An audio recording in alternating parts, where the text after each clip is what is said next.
Pakistan bye फरोख्त। जी हाँ, ये जुमले मेरे नहीं हैं, ये दीगर अखबार और ख़ास तौर पे बैनुल-अक़वामी अखबार पाकिस्तान के लिए लिख रहे हैं कि Pakistan is for sale. Pakistan के कहते हैं दुकान के बाहर बराए फ़रोख्त का एक बोर्ड आवेज़ा हो जाता है, तो पाकिस्तान के ऊपर एक बोर्ड एक चिपका दिया गया है, स्टिकर चिपका दिया गया है। तो सस्ते दामों सब बिक रहा है।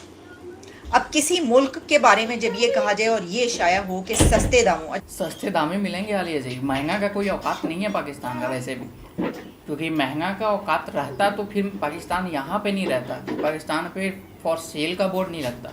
वैसे भी OLX वाला कहानी हो गया है कि बेच डालो, जो भी है, जो भी पुराना है बेच डालो।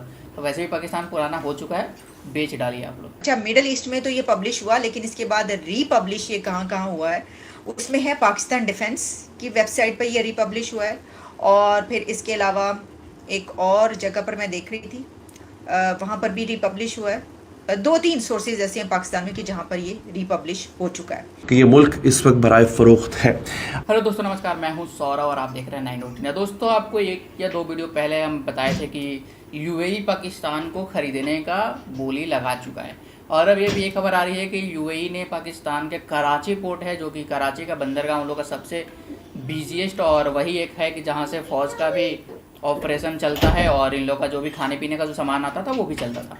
तो वो खरीद लिया है UAE ने। और जो एयरपोर्ट बचा कुछ था, कुछ पहले सेल हो चुका था, और बाकी बचा कुछ एयरपोर्ट जो है वो कतर ने खरीद लिया।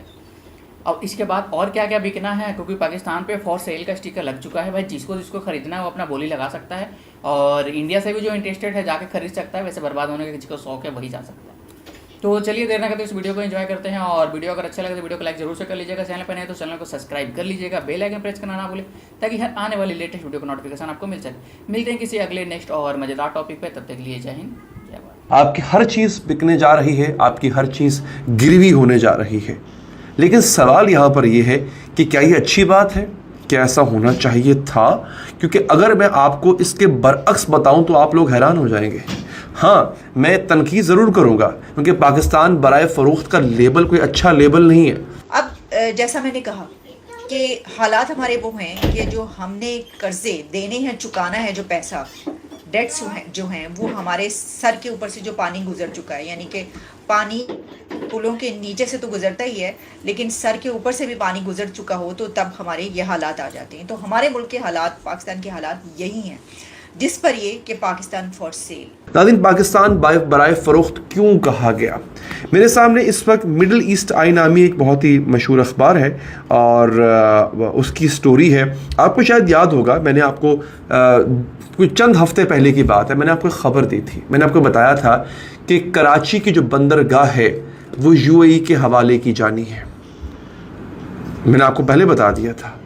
अब मैं आपको खबर दे रहा हूं कि बाकायदा तौर पे 25 साल के लिए अबू धाबी ग्रुप के हवाले पाकिस्तान की बंदरगाह कराची, पाकिस्तान की सबसे बिजीएस्ट बंदरगाह को कर दिया गया है अबू धाबी के हवाले, यानी मुत्तहदा अरब अमारात के हवाले 25 साल के लिए। अच्छा, अब हमने ये तो देखा, पहले ही आपको बताया कि ऐसे जैसे कि F9 पार्क की बात हुई, कई ऐसे एसेट्स इस्लामाबाद की कुछ चीज़ें जिस पे हमने कहा कि जनाब ये सेल हो रहा है। लेकिन इसमें जो तफसील से बात की गई है वो ये है कि जो माउंटिंग डेट है उसको जो रीपेमेंट्स हैं उसके लिए पाकिस्तान को जो अपने sea ports, airports and telecom companies जो हैं वो सेल ऑफ करना पड़ रही हैं। और इसको ख़रीद कौन रहा है? इसको ज़्यादा गल्फ़ कंट्रीज़ जो हैं, गल्फ़ स्टेट्स, वो ख़रीद रही हैं, जिसमें कि UAE और कतर के 2 बड़े नाम सामने आ रहे हैं। और इसमें से जो 85% शेयर है वो मुत्तहदा अरब अमारात का होगा। यानी बेसिकली कॉन्ट्रैक्ट क्या होता है कि आप इस पोर्ट को मैनेज करेंगे। मेरे पास ये कमरा है, लेट से मैं किसी के हवाले इसको आउटसोर्स कर देता हूँ, गौर से सुनिएगा, और कहता हूँ कि आप इसको मैनेज करें। तो उस मैनेज करने के लिए मैं इस कमरे की कमाई का कुछ हिस्सा उनके हवाले करूँगा। लेकिन मैंने क्या किया, मैंने इस कमरे की कमाई का 85% हिस्सा उनके हवाले कर दिया।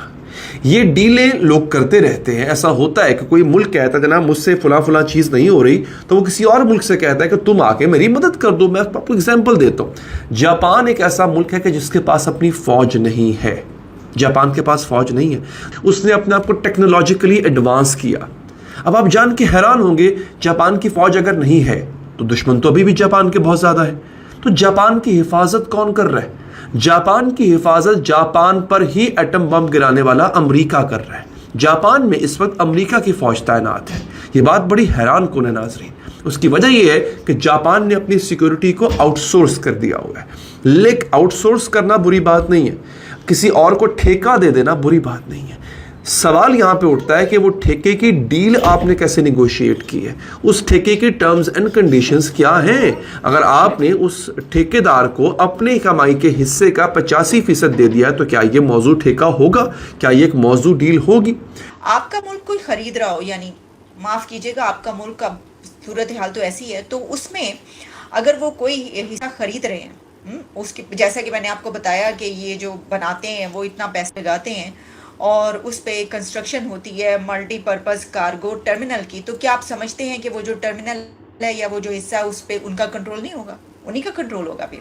अच्छा, फिर इसमें यह है कि according to the deal the ED group will operate 3 port of Karachi and will invest in 3 berths at the port of Karachi and will invest in infrastructure to allow for bigger ships to dock, extending the काफ़ी इसके अंदर जो है and will receive $50 million for equipment and infrastructure and 18% container in handling charges।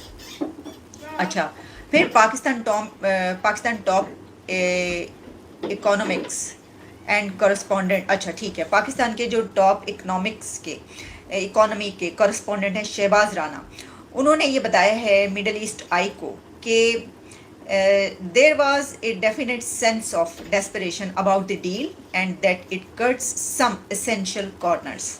Karachi की जो port है, याद रखिएगा, कराची की पोर्ट पाकिस्तान की सबसे बिजिएस्ट पोर्ट है। ये पोर्ट जो होती है ना, जो बंदरगाह होती है, ये किसी भी मुल्क की लाइफलाइन होती है। हमारे मुल्क में तो वैसे भी कुछ बनता नहीं, हर चीज़ इंपोर्ट होकर बाहर से आती है।